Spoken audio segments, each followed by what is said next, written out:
populaire. 8.0 Bienvenue dans le monde de MySQL. Information francophonie. Alors, bonjour à tous, une petite présentation rapide. Moi, je suis Olivier Dazzini. Je suis dans l'écosystème MySQL depuis plus d'une vingtaine d'années, ou dans ces eaux-là en tout cas. J'ai un peu moins de cheveux blancs, de barbe blanche que Frédéric, mais ça fait un bail aussi. En fait, c'est pour ça que je me suis rasé. Je suis donc dans l'écosystème depuis une vingtaine d'années. Je fais pas mal de rôles, DBA, consultant, formateur, beaucoup de formations notamment. Puis là, depuis 5 ans maintenant, je suis chez Oracle MySQL en tant que solution architecte. Voilà, c'est quasiment tout. Et puis, je blogue, je tweet, etc. Mais ça, vous aurez toutes ces informations-là dans la description. Super, merci Olivier. Et bon, moi, c'est Lefret. Je suis MySQL Community Manager. Comme vous pouvez voir derrière moi, je suis en Belgique et Olivier, il est en France. Et donc, moi aussi, ça fait super longtemps que j'utilise MySQL. Et donc, on voulait ici, avec cette petite émission qu'on va essayer qu'elle soit récurrente, parler d'une revue de presse, donc on appelle le monde de MySQL, une revue de presse de MySQL, et de parler avec vous, les auditeurs francophones, donc, puisqu'on s'est rendu compte qu'il n'y avait pas vraiment beaucoup de matos, nos suiveurs francophones, quoi. Et voilà, donc c'est le but de cette émission, de combler ce vide. Voilà, merci.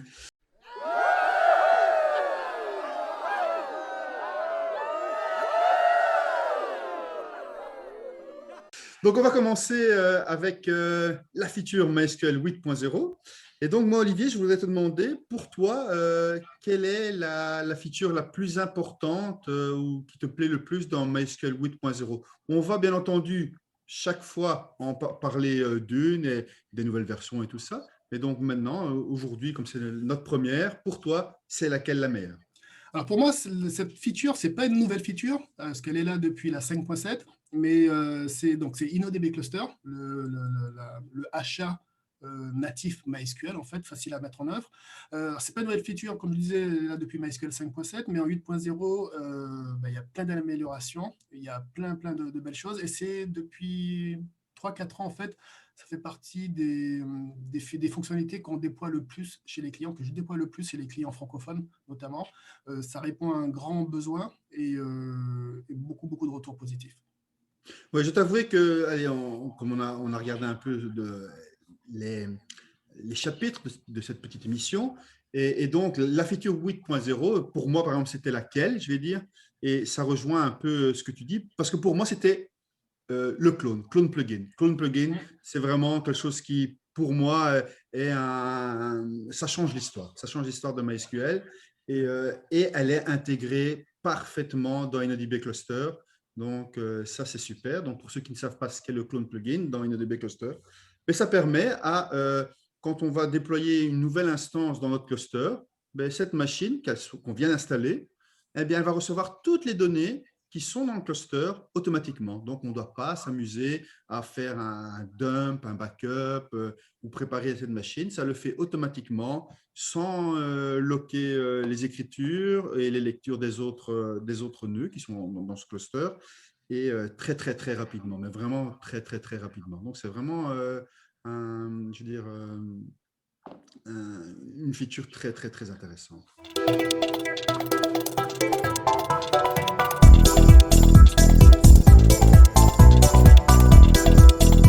Alors, une des rubriques qui, selon moi, sera les plus importantes de cette émission, c'est la vraie mauvaise pratique. Alors, le Fred, pour cette première, quelle est la vraie mauvaise pratique, la première qui te vient à l'esprit? Donc, pour moi, c'est simple et ça fait super longtemps que je me bats contre ça. Et c'est d'ouvrir son port MySQL sur le web, sur Internet. Et il y en a plein qui font ça. Et on a vu, bien sûr, il y a eu des data breach. On ne va même pas trop en parler de ça récemment. Je ne parle pas MySQL spécifiquement, mais dans les bases de données, n'importe lesquelles. Et la plupart, c'était justement parce que ces bases de données sont accessibles et attaquables sur le net, quoi. Donc ça, c'est vraiment quelque chose qu'il faut absolument ne pas faire. Et et c'est d'ailleurs la raison pour laquelle, si pour les gens qui sont intéressés par le cloud de MySQL sur OCI, euh, on n'accepte pas. Ce n'est pas du tout accepté. On ne peut pas ouvrir son service MySQL sur une IP publique. Et je trouve que c'est très, très intéressant parce qu'il ne faut pas faire ça. Et donc, en MySQL, qu'on déploie n'importe où, il ne faut surtout pas ouvrir son port 3306, 33060 sur le web, quoi. Même si on veut ouvrir que le port admin, tout ça, vaut mieux pas faire. Vaut mieux utiliser, je veux dire, autre chose que d'ouvrir ça publiquement, quoi. Alors justement, autre chose, tu as quelques petites astuces, qu'est-ce que tu vois? Qu'est-ce que tu préconiserais? Ben, je préconise, de un, ça dépend de où on veut se connecter, c'est ça. Hein. Si quelqu'un veut se connecter, veut mettre son serveur sur un cloud, n'importe lequel, et veut pouvoir s'y connecter pour programmer, pour utiliser Workbench, par exemple, Workbench te permet de le faire en utilisant SSH. Donc, tu fais une connexion SSH, et là, à ce moment-là, il fait son tunnel et tu peux te connecter sans problème. Et donc là, l'utilisateur peut programmer ou gérer sa base de données directement via son Workbench. Et en attendant, l'application qui est également sur le cloud peut se connecter dans ce petit réseau sur le cloud privé et il n'y a aucun souci. Donc ça, c'est la première façon. Maintenant, pour les gens qui ne veulent pas utiliser Workbench, on peut toujours faire un tunnel SSH soi-même. Donc là, sans problème. Ou j'ai blogué là-dessus, donc hop, on peut le lire.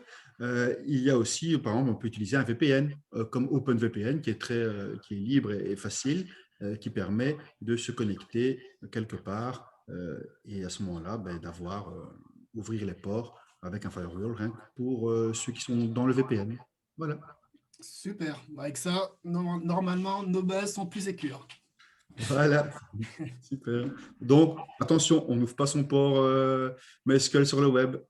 Non, c'est mal. Pas bien. Pas bien, pas bien.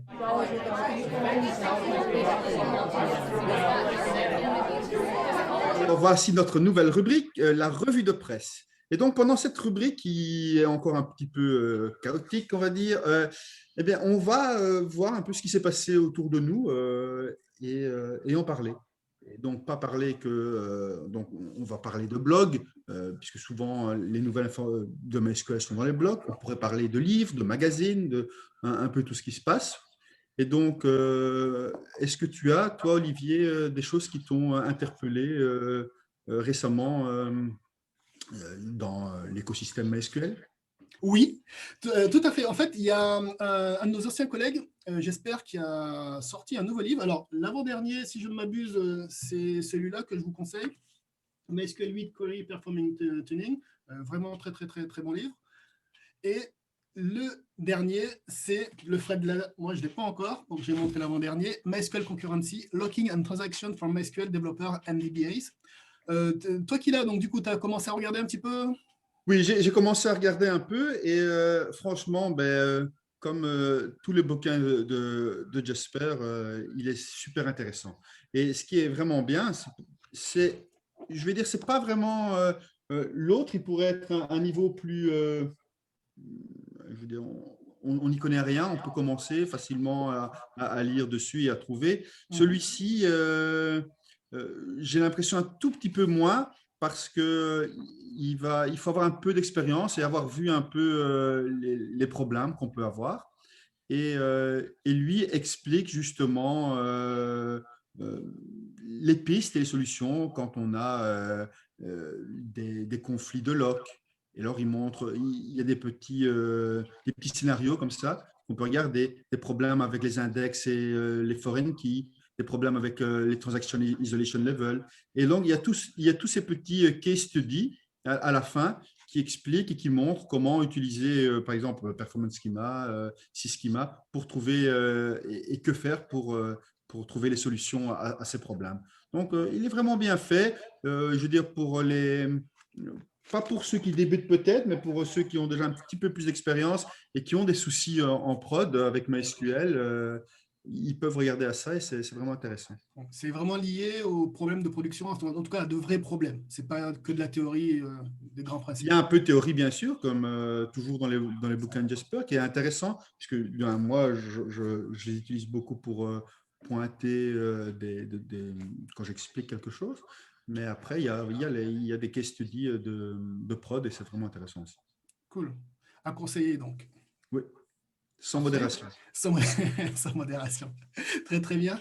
Est-ce que toi, il y a quelque chose qui t'a marqué Oui, donc comme je disais dans l'intro, on ne va pas voir que des trucs de MySQL ou faits par MySQL dans ce chapitre. Et donc, il y a eu nos amis de Several Nines qui ont publié un post avec MyISAM, sur MyISAM. Et donc, working with MyISAM in MySQL. C'est un vieux poste, tu veux dire? Ouais, c'est un post du 16 janvier 2021. Et oui, et c'est ça le souci. Ah oui, quand même. Oui, en 2021, pour moi, MyISAM, il ne faudrait plus en parler. Il faut le tuer. Il faut juste tuer MyISAM. Oui, je suis un peu catégorique, mais c'est la barbe qui fait. Mais non, mais il y a un moment, il faut arrêter. Il faut arrêter avec ça. Si on a des données et qu'on veut faire attention à ces données et qu'on y tient, parce que c'est surtout ça, et si on tient à ces données, il faut bazarder MyISAM. MyISAM, au fait, il n'est pas ACID compliant, mais dans aucun terme. Donc, il n'y a pas d'atomicité et surtout, il n'y a pas de durabilité, il n'y a pas d'isolation. MyISAM, et donc là, s'il y a un problème, on perd ces données. Donc, on a écrit dans MyISAM, la machine meurt ou OM Killer vient s'amuser et où on coupe le courant, on perd ces données. MyISAM, quand on écrit, il n'y a pas vraiment de checks qui se font comme dans InnoDB avec le double write buffer. Et donc, on pourrait avoir des données qui sont corrompues sur le disque. Donc, encore une fois, perte de données. Ce que, en tant que DBA, moi, je déteste. On ne veut pas ça. Et donc, et en plus, quand on écrit, on fait un log de la table complète. Donc, pour un utilisateur tout seul qui s'en fout de ces données, c'est vrai qu'il n'y a pas vraiment trop de problèmes avec MyISAM. Maintenant, quand on est dans des environnements où il y a beaucoup de traites parallèles, à ce moment-là, c'est très, très, très, très, très compliqué. Et donc là, InnoDB est beaucoup plus rapide et beaucoup plus safe. Donc, il faut arrêter vraiment MyISAM, il faut oublier. Alors, les gens qui aiment MyISAM, ils ont 2 points pour contredire, toujours, comme on dit toujours, les haters need to hate. Et donc, le premier point, c'est MyISAM prend moins de place qu'InnoDB. Ouais. C'est vrai.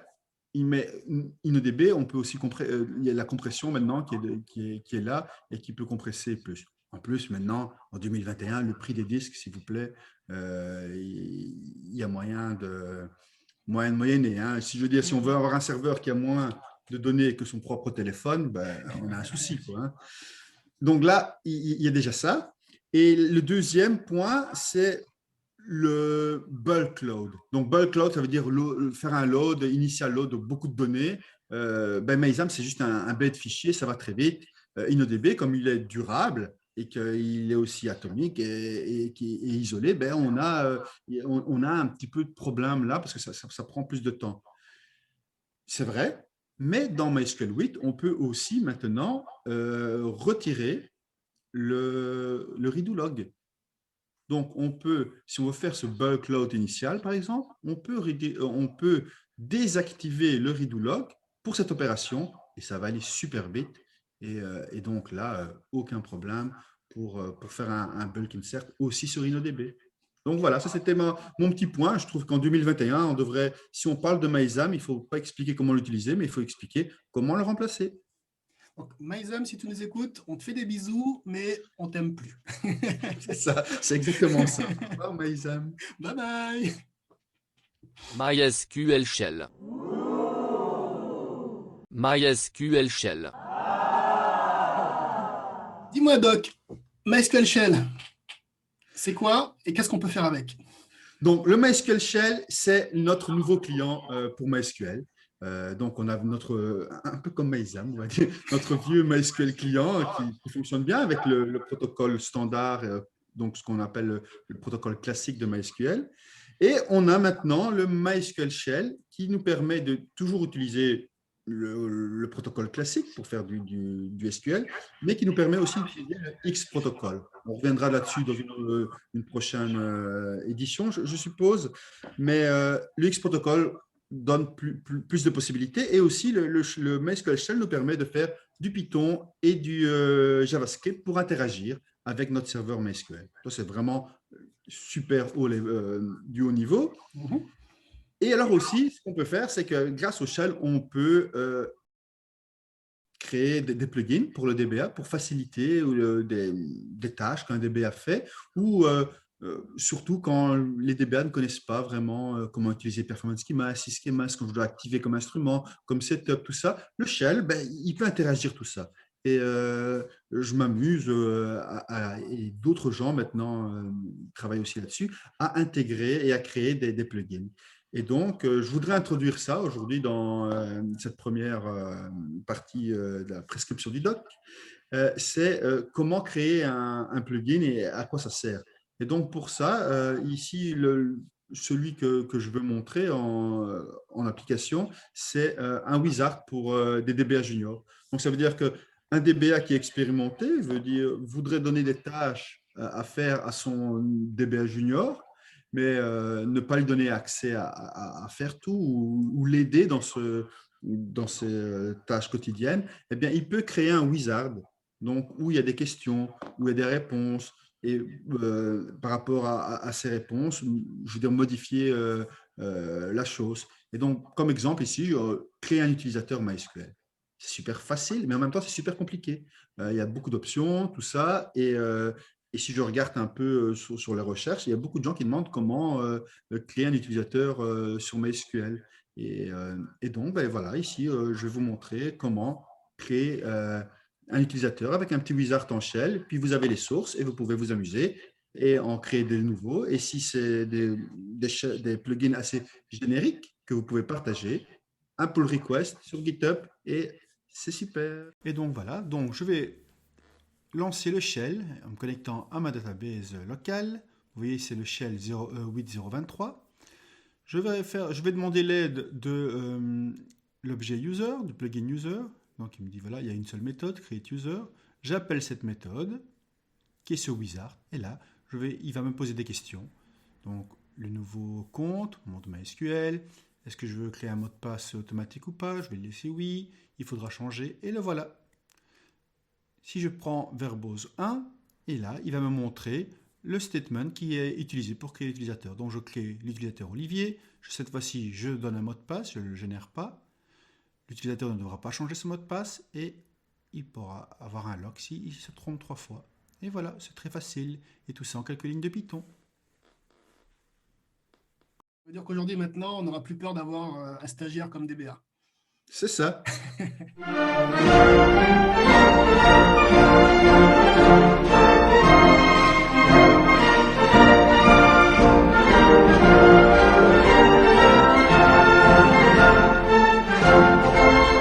Et voilà, donc pour ces nouvelles de Belgique, le cloud, pour ceux qui n'ont pas bien compris, ben, en Belgique, notre temps, il est un peu pourri, et il est souvent pourri, même si cette semaine-ci, il faisait assez bon. Et donc, à mon avis, le cloud a été inventé en Belgique, ou par un Belge. Sans Et aucun doute. donc, ce qui est un peu rigolo, c'est que pour notre première nouvelle du cloud en Belgique, eh bien, c'est Olivier qui va nous expliquer un peu une feature ou quelque chose qu'il a adoré dans le cloud récemment. Donc, Olivier, c'est à toi. Mets ton Merci. parapluie. Pour cette première, donc, je vais parler d'OCI, Oracle Cloud Infrastructure. Donc, comme vous le savez très certainement, on a sorti il y a quelques mois maintenant MySQL Database Service, qui est MySQL dans le cloud d'Oracle sur OCI. Depuis septembre. Depuis septembre, exactement. Donc, comme particularité, c'est le service MySQL développé par l'équipe MySQL, supporté par l'équipe MySQL, géré par l'équipe MySQL, fabriqué par l'équipe MySQL, toujours à jour avec les dernières mises à jour et les dernières mises à jour de sécurité, les dernières mises à jour de fonctionnalité, et également comme particularité 100% compatible avec la version on-premise. Ça, on ne voit pas ça ailleurs. Donc ça, c'est MySQL Database Service, MDS. Et parmi les fonctionnalités, il y en a une qui est, c'est de la bombe bébé, hein, comme dirait, comme dirait l'autre, c'est HeatWave. Alors, qu'est-ce que HeatWave? C'est un service analytique pour MySQL. L'idée, en fait, elle est assez simple. Historiquement, comme on le sait, MySQL, c'est une base très, très performante pour tout ce qui est workload OLTP, un peu moins pour des workloads typés analytiques avec grosse volumétrie, des requêtes un peu compliquées. Donc souvent, dans ce genre d'architecture, on est obligé de passer par des ETL ou en tout cas transférer des données de la base MySQL vers un autre data store pour pouvoir faire ces requêtes typées analytiques. Là, l'idée avec HeatWave, c'est que j'ai un seul point d'entrée, MySQL Database Service, sur lequel je vais pouvoir jouer mes workloads OLTP, mais également en parallèle, en même temps, mes workloads OLAP, mes workloads orientés analytiques, orientés BI. Alors, c'est assez extraordinaire et surtout, c'est transparent pour l'application. Il n'y a rien à faire niveau applicatif. C'est-à-dire que, alors pour l'expliquer très simplement, hein, c'est au niveau de l'optimiseur, c'est lui qui va choisir en fonction des requêtes pour les envoyer plutôt vers le moteur OLTP, donc InnoDB, ou alors le moteur analytique, en fait, qui est, là encore, sans rentrer dans les détails, une base de données typée colonne en mémoire. Une base de données distribuée typée colonne en mémoire. Ce qui est également intéressant de noter, c'est que pour certains types de requêtes, notamment ces requêtes plutôt type analytique, on peut le voir également comme un accélérateur de performance. C'est-à-dire que sans nécessairement penser à la grosse machinerie analytique et tous les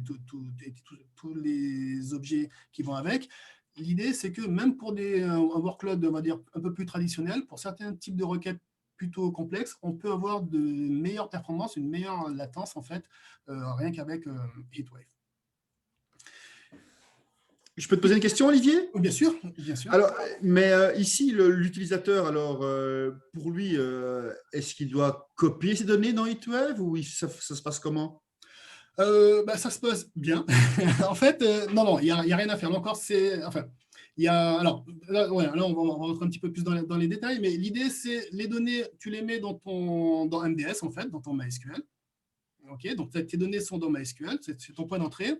Et en fait, à ce niveau-là, tu peux choisir en fait les données que tu veux offloader dans HeatWave, dans la base de données distribuée en mémoire. Donc, tu vas choisir des données, alors soit toutes les données, soit certaines données, tu vas choisir les données qui vont être mises dans le moteur analytique. Mais quand tu vas les modifier, parce que souvent dans les programmes ainsi où on fait de l'analytique, on a nos données qui sont mises à jour, je veux dire, en temps réel. Oui. Et tout le système analytique, ça a été fait la nuit ou c'était une copie. Ici c'est la même chose alors? Alors, pas du tout, effectivement. Ici, en fait, là encore, pour donner une image, on a les données de référence qui sont les données dans MDS, donc les données stockées dans InnoDB. Okay. Et les données offloadées sont mises à jour en temps réel, en fait, tout simplement. Donc, toute donnée modifiée sur MDS dans mon moteur InnoDB, en fait, est automatiquement mise à jour dans le moteur analytique. Donc, il n'y a pas besoin encore une fois, pas besoin d'ETL, pas besoin de machinerie pour mettre à jour les données. C'est du temps réel, les données sont mises à jour. Je modifie, j'ai qu'un seul point d'entrée, c'est les données InnoDB, et les modifications sont envoyées lorsqu'elles ont lieu dans le moteur analytique. Un game changer. Tout à fait. Je te le fais pas dire. Et donc, c'est la fin de notre première émission. Ouais, c'était sympa. Alors, j'ai mon verre de bière. On dirait du coca. On va pas tout citer. Donc, j'espère que ça vous a plu. Et donc, n'hésitez pas à nous donner votre retour de ça. On va essayer de faire ça plus souvent, peut-être avec des invités. Le format de l'émission peut changer, mais on va toujours essayer de trouver ce petit format assez court et sympathique et détendu, on va dire. Détendu, c'est important. Et puis, si vous avez des idées de sujets, des choses que vous voulez qu'on aborde, n'hésitez pas à nous contacter. On se fera un plaisir de parler de tout ça. Et oui, nos tweeters sont là. Merci, allez, Fred, Olivier. Salut, merci beaucoup. À bientôt. Ciao, ciao. Ciao, ciao. Bye bye.